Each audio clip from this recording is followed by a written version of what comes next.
This is not a civil war in Syria. That's probably the first thing we heard, and we heard it over and over again. It is not President Assad against his own people.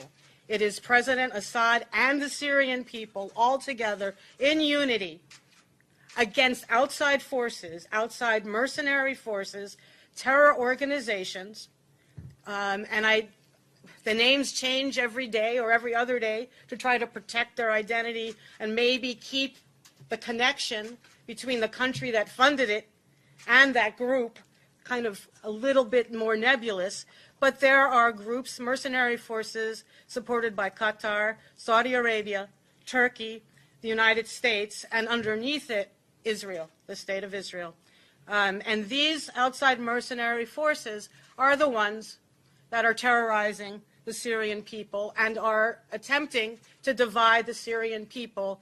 I remember when the U.S. invaded Iraq, our organization was against it well before the invasion ever began.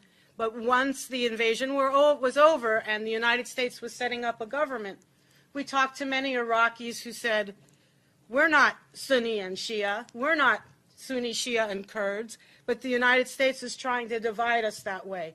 And we got exactly the same message when we were in Syria. We are Syrians, as Henry said before, whether you're Christian, Muslim, or other, you're Syrian, and that's one of the things that's enabled the Assad government to withstand 5+ years of this kind of outside attack.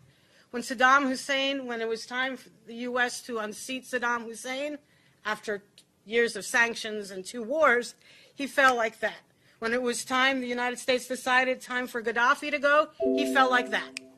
But when it was time, the United States decided it was time for Assad to go, he did not fall. And why?